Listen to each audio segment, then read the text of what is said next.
Hey everyone, and welcome to a brand new episode of BobBoom. There's a few things that's been going on lately, and I want to discuss them.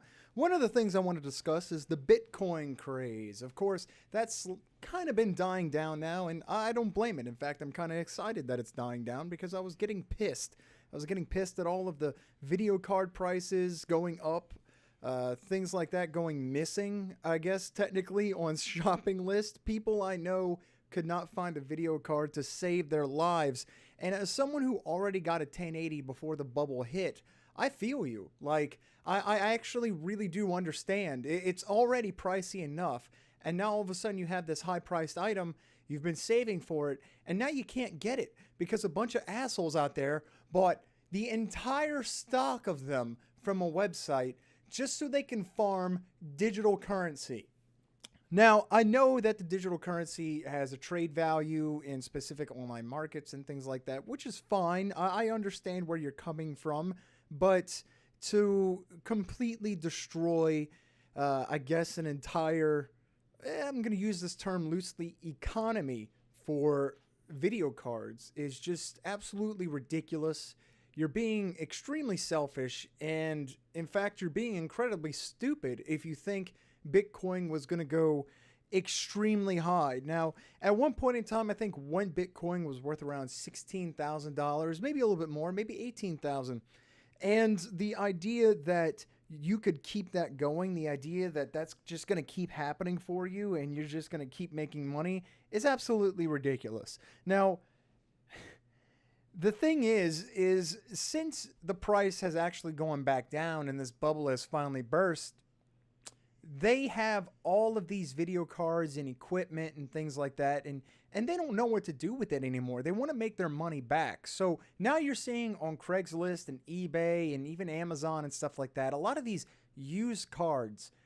I would recommend getting one of these used cards only for SLI. Now, if you already have a card, let's say you bought a brand new 1080, or a 1070, or a 1060, or maybe one of the Radeon series. It doesn't matter.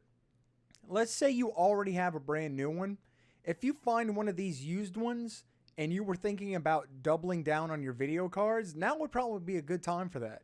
Because an SLI card is kind of meant to just, I guess, be like a slave to the main one, and it takes off some of the burden from the main card and helps process it. So they kind of work together a little bit.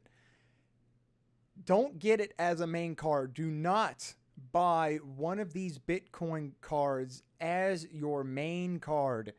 It's kind of risky. These cards have been inside environments running 24/7 to try and bring some kind of profit. Usually they're I wouldn't say well-ventilated areas or anything like that. And you really don't want a video card running 24/7. You just don't.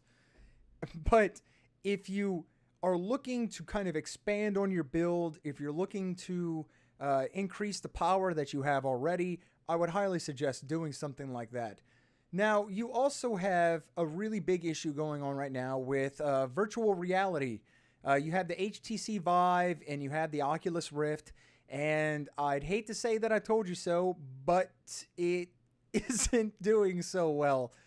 VR is not going to do so well if there's not really anything pushing it, if there's not really anything that's an absolute must-have that raises the bar for it. And I think it's mainly because they haven't gotten down the movement system yet. Just pointing in a specific direction and saying, I want to go there, it's not enough. You need to actually evenly move around in an open space. It adds to this immersion level. It adds to the simplicity of the gameplay. It makes gameplay less glitchy because you might teleport to an area that isn't exactly what you intended. Whereas compared to using something like WASD or a joystick, you can kind of move around. You can get a better feel for how it moves. VR movement is kind of shit. And they have some very few peripherals out there that you can buy, like a whole rig that you can actually like run on using a special pair of shoes and all this other kind of crap. It's kind of too much, but we're getting there. But what I really think VR needs is something that will raise the bar for VR in general. It's going to be something that everyone's got to have. Essentially, what I'm saying is that VR needs its own World of Warcraft. It doesn't have to be an MMO entirely, but as you can see on YouTube right now, when it comes to VR, there are countless videos now of VR Chat, which is a free-to-play program, which even if you don't have a VR set, you can download and play on your desktop just fine. And essentially, you can customize your player model any way that you want. It uploads to everyone else. You can chat with people. You can upload animations and stuff. You can interact with everyone very freely, express yourself in your own kind of way. They have dedicated servers for everyone. You can host your own server, like your own little room and your own little map. You can essentially just kind of have like your own little virtual world where you can interact with other players. And that is a fantastic start.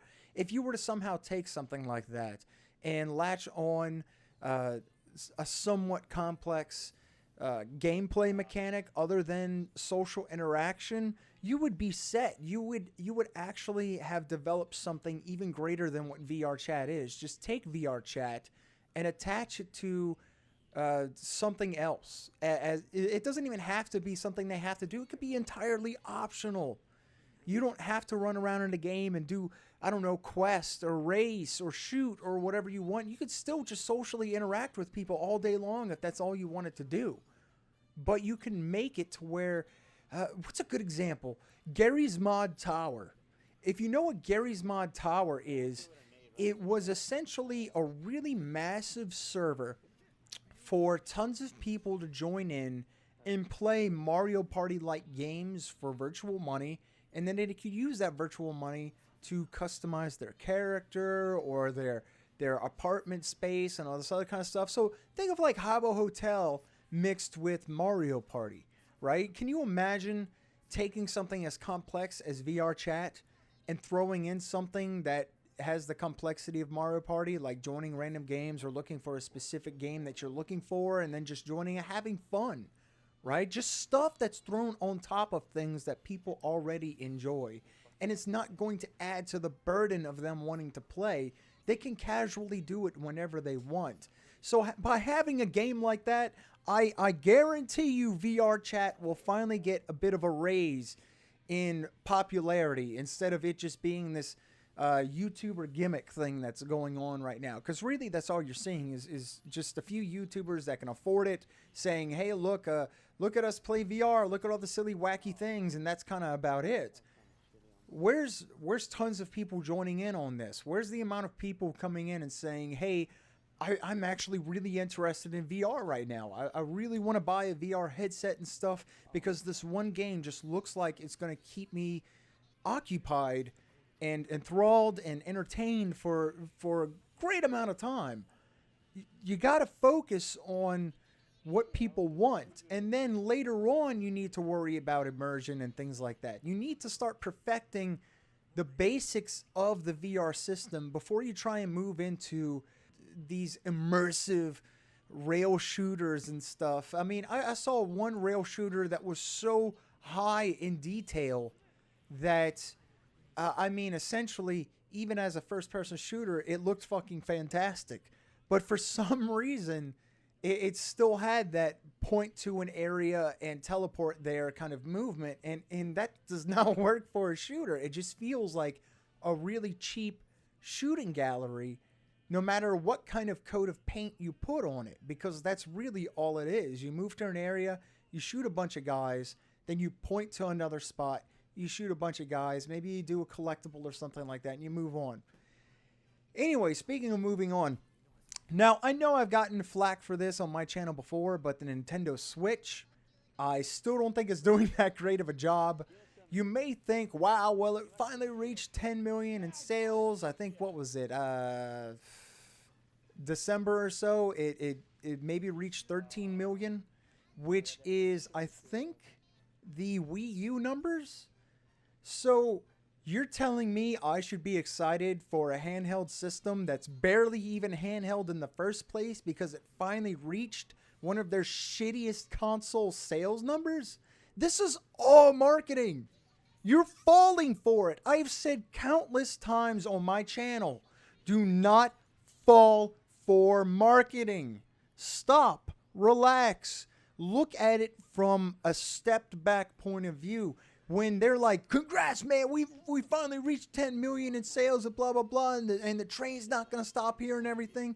You're riding their gravy train. I understand you're excited for it. You're a Nintendo and all this other kind of stuff. Hell, I still enjoy Nintendo systems. I have an original 3DS with an extended battery. I've been playing Professor Layton games out the yeah.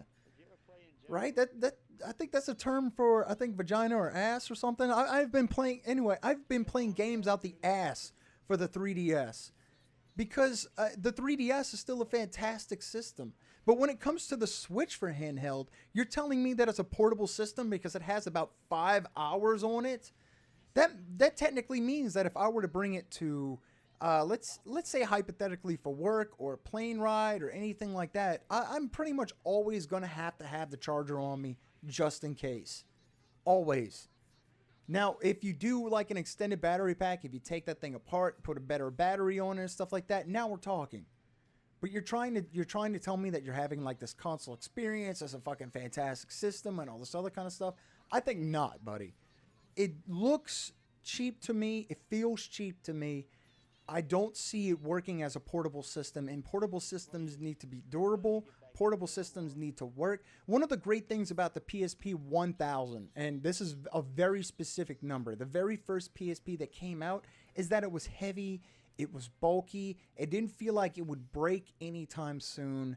It worked just fine. And now all of a sudden what happened was I've noticed back when I used to work at GameStop, the PSP Slims, like the 2000s and 3000s that came out, they always had issues with them because they went for cheaper parts. They went to make it lighter and things like that, and it just didn't work. It did not do as well of a thing that you would expect. And that's the same way with 3DS. It doesn't feel shoddy in its construction. And the Switch, I don't see myself carrying that thing around a whole lot. I see it usually staying docked because, one, I can't fit it in a fucking pocket. So you're telling me this is portable and I can't even put it in my pocket? Two, you have a low battery life on it. If I were to actually really try and game on it, this is a low battery because by the time that I guarantee you that it hits about 20%, you're probably not going to be playing it. Because you're going to be worried about your save file. You're going to be spent up playing the actual game. And finally, all of a sudden, when that battery turns low, you're going to be like, oh, shit, well, I better hurry up and finish or something like that. It's not a portable system. You are lying to yourself. The second you need to start carrying around a charger for it, it is not portable. You do not need a bag for a portable system. You need a pocket for a portable system. That is why Game Boy Pocket was such a success. That is why Game Boy Advance was such a success. Game Boy Advance SP was such a success. 3DS was such a success because it was portable, because it fit in your pocket and had a decent battery life. So don't try and tell me that the Switch is starting to do amazing or I'm completely wrong. I don't understand what the Nintendo Switch is all about. And its sales have actually slowed down. Where's this big Christmas miracle I was told about? It's mid-February already. What happened to that big Christmas miracle that Nintendo Switch was just going to fly off the shelves? Of course, you had that shitty Business Insider article talking about, oh, well, it's doing way greater than you think because Adobe Analytics, it's predictional data. It does nothing but look at search results and assume that something is going to sell well. It's all just guesswork. Stop. Step back and look at what's happening, right? The sales have slowed down for the Switch. All of its heavy hitters are out. Legend of Zelda, Mario Kart, fucking what else? I think they announced a Bayonetta coming out for it, which is a niche audience, by the way. Now, you have these third-party people, right? You have Overkill trying to release Payday 2 on the Switch. I don't know about you, but Payday 2 is actually it's a pretty game. It looks good. Graphically, it looks fantastic. And I really want to see how it plays on the Switch hardware-wise. And I know what you're thinking. If Doom worked, then Payday 2 is going to work. I dare you to try and tell me that Doom, with just that battery, is going to be a fantastic experience. Because you're sitting there, you're playing that, and that thing is eating up battery life. I promise you. Even with how good and smooth it could talk about how it plays and all this other kind of stuff, it's pushing that hardware, and it's drawing a lot of power, which means that it either needs to be in the home console dock or it needs to be plugged in. You are bullshitting me with this system. It is a beta test for something. Like the Wii U was a beta test for the Switch, and I feel like the Switch is a beta test for something else.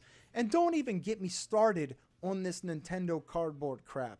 You understand what a 10-year-old is going to be doing with cardboard like that? Do you understand just how flimsy those accessories are going to be? The second that a drink or something like that is spilled on it, the second the kid has like a really snotty nose, it gets on the cardboard and screws it up.